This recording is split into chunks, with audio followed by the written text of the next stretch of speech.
새해가 되면 새해 처음 태어난 아기에 대한 소식이 뉴스에 나오죠. 새로운 생명의 탄생은 언제 들어도 놀라운 이야기 같습니다. 더구나 자국이 아닌 외국에서 아기를 낳게 된다면 더 특별하겠죠? 한국에서 아기가 태어나게 되면 평생 한국이라는 나라를 잊을 수 없을 것 같습니다. 오늘 소개해드릴 사연은 한국에서 아이를 출산한 일본 여성인 레나의 사연입니다. 그녀는 동생을 만나려고 한국에 왔다가 한국에서 출산까지 했다고 하는데요. 과연 그녀에게는 무슨 일이 있었던 걸까요?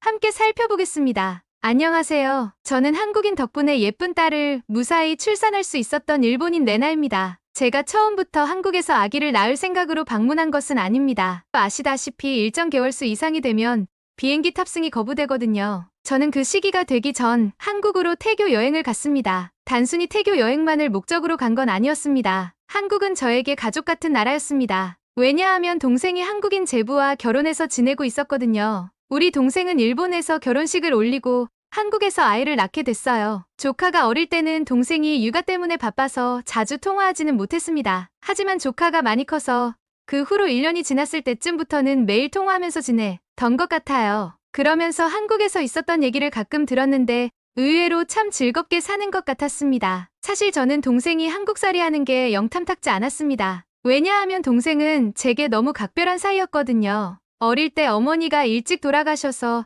동생과 더 가깝게 지냈는지도 모릅니다. 제게 동생은 누구보다 소중한 존재였지요. 동생이지만 온화한 성품의 이야기를 잘 들어주고 위로해주는 착한 아이라 제게 엄마 같은 존재였습니다. 그래서일까요? 동생이 처음에 결혼해서 한국에서 산다고 했을 때 왠지 모를 배신감이 느껴지고 너무 속상했습니다. 하지만 시간이 지날수록 속상함보다는 그리움이 더 커졌어요. 임신하고 나니 동생이 더 보고 싶어졌습니다. 배가 좀 부른 상태라 비행을 해도 되나? 의사 선생님께 여쭤봤더니 한국으로의 비행은 시간도 길지 않고 아직 개월수도 위험한 단계는 아니라 괜찮다고 했습니다. 그래서 고민하다가 동생을 만나러 한국에 가야겠다고 결심했습니다. 당시 우울증도 오고 매일 밤마다 동생이 보고 싶어서 울 정도로 정신적으로 건강하지 못했었거든요. 그렇게 한국으로 태교 여행 겸 2주일 정도 짧은 여행을 계획하게 된 것이죠. 그렇게 오게 된 한국 여행은 동생을 만나는 것 외에는 전혀 기대되는 게 없었습니다. 한국이 일본보다 후진국이라는 생각을 했기 때문입니다. 그리고 한국인들은 일본에 대해 좋지 않은 감정이 있다고 들어서 한국에 가는 게 조금 걱정도 되었습니다. 그래서 전 동생이 한국에서 쭉 살겠다고 했을 때 말도 안 된다고 했었죠. 이런 생각은 동생을 만나자마자 싹 가셨습니다. 오랜만에 만난 동생은 너무 반갑고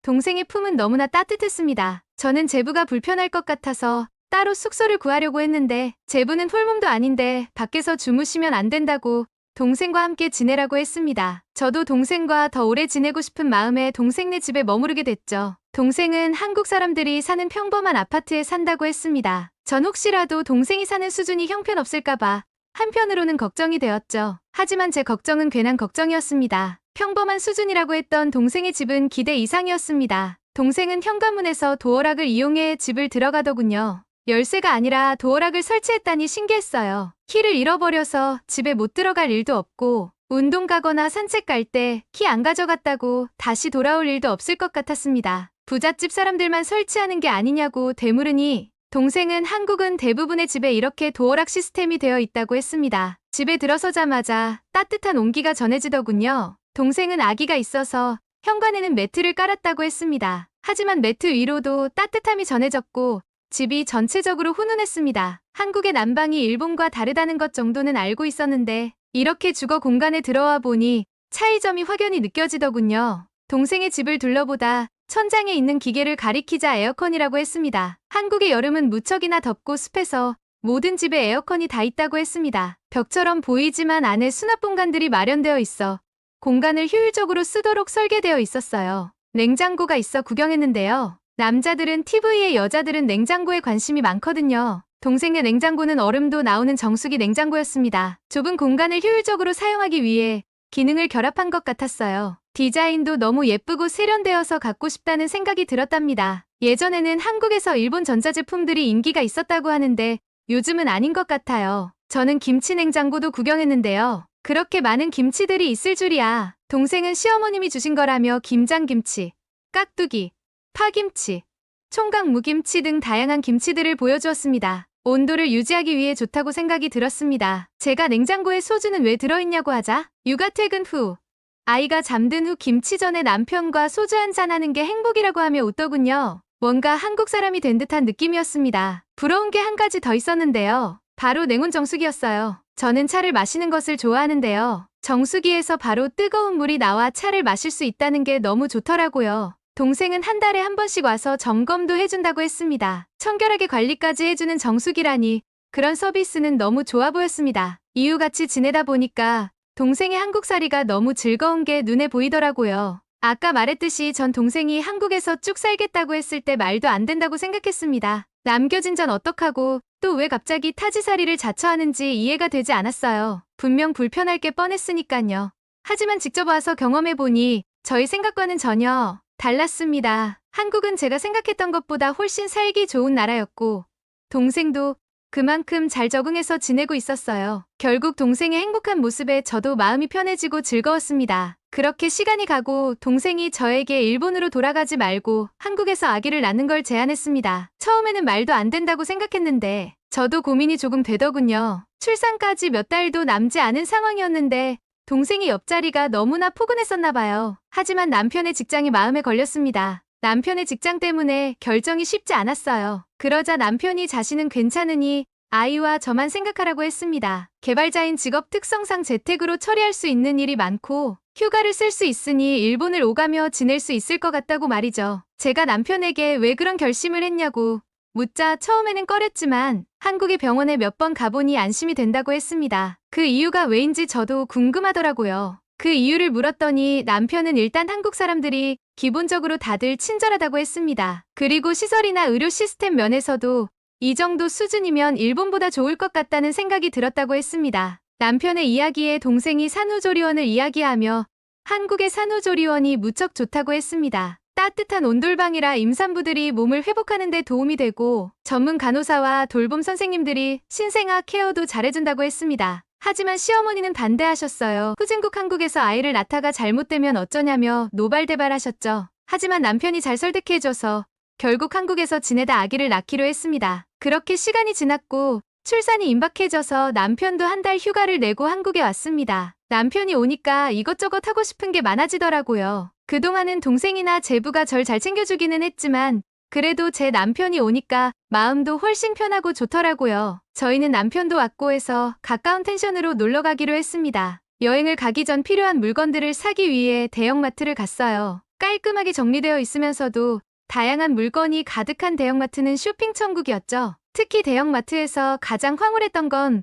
바로 냉동식품 코너였어요. 이전에 동생이 가끔 보내주는 한국의 정말 맛있어서 아껴 먹었었는데 이곳에 오니 냉동식품의 향연이더라고요. 일본도 편의점 음식이 발달되어 있는데 한국 음식들도 먹어보니 저절로 엄지척이 되더군요. 특히 시식 체험이 너무 즐거웠었죠. 한번 먹어보니까 계속 먹고 싶었는데 눈치가 보이더라고요. 그만 가려던 참이었죠. 그런데 아주머니께서 제 임신한 모습을 보시더니 오히려 저를 붙잡으셨습니다. 안 사도 되니까 많이 먹으라고, 많이 먹어야 건강한 아이를 낳을 수 있다면서 더 주시는 게 아니겠어요. 오히려 저희 배를 보면서 말도 걸어주시고 다정하게 웃어주셔서 제가 눈치 보지 않도록 배려해주시는 모습이었습니다. 한국 사람들은 참 다정했죠. 주책맞게 눈물이 날 뻔했었답니다. 아무튼 그렇게 마트에서 쇼핑을 마치고 돌아가려고 결제를 마쳤습니다. 그렇게 장본짐을 모두 챙기고 차에 타서 돌아가려고 했습니다. 그 순간이었죠. 갑자기 배를 칼로 찌르는 듯한 극심한 통증이 엄습했어요. 아이가 단순히 발로 차서 느끼는 통증과는 차원이 다른 느낌이었죠. 그렇게 저는 갑작스러운 통증에 정신을 못 차리고 있었습니다. 갑자기 다리 사이로 무엇인가 흐르는 느낌이 들었어요. 설마 하고 생각했는데 아이가 나오려는 것 같았습니다. 그리고 뒤이어 많은 양의 양수가 바닥으로 쏟아지기 시작했어요. 전 도무지 정신을 차릴 수 없었고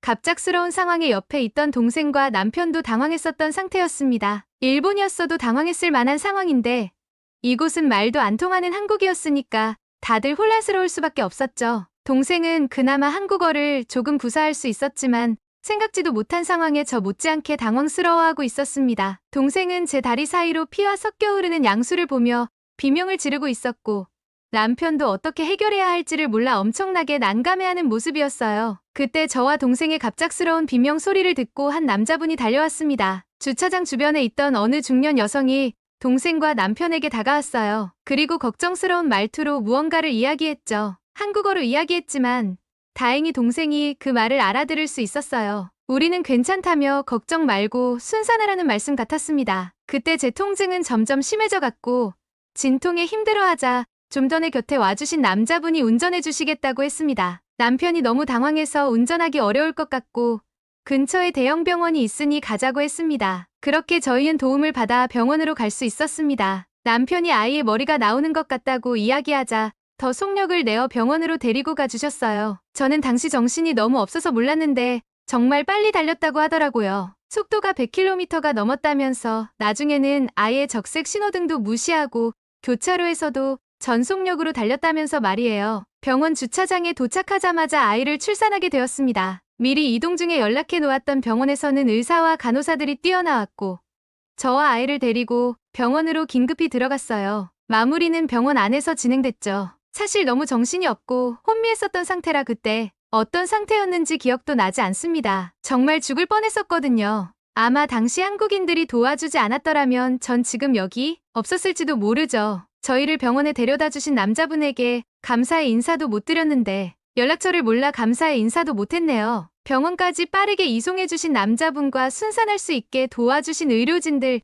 그렇게 많은 사람들의 도움 덕분에 저는 3.2kg의 건강한 여자아이를 낳을 수 있었답니다. 천사 같은 여자아이죠.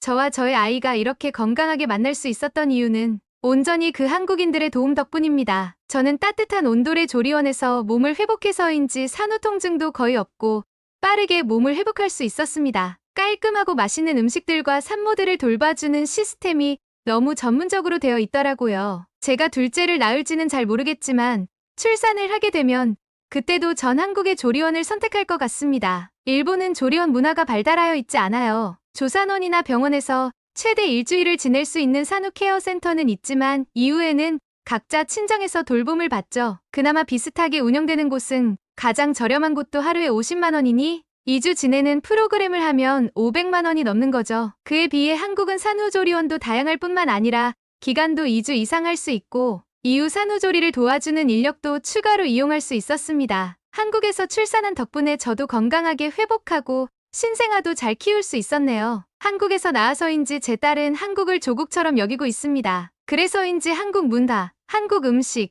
한국어에도 관심이 많고요. 저희 가족은 몇 년 후 한국으로 이민을 와서 살게 되었답니다. 한국인의 도움으로 인해 무사히 예쁜 딸을 출산할 수 있었고 결국 이민까지 오게 된 일본 여성의 사연이었습니다. 정 때문이었을까요? 우리는 이렇듯 누군가가 곤경에 처한 상황을 보게 된다면 남의 일임에도 자신의 일처럼 발을 벗고 나서는데요. 이렇게 다른 사람의 어려움에 마음 아파하고 도움을 주는 건 우리가 가진 정 때문입니다. 요즘 시대가 많이 변했다고 하지만 우리나라는 여전히 정이 넘치는 나라인데요. 나보다 남을 아끼는 아름다운 마음이 우리 사회를 더욱더 성숙하게 발전시켜주는 것 같습니다. 끝까지 시청해주셔서 감사합니다. 즐겁게 보셨다면 댓글로 여러분의 소감을 남겨주세요. 구독과 공유도 감사합니다. 더욱더 좋은 영상으로 찾아뵙겠습니다.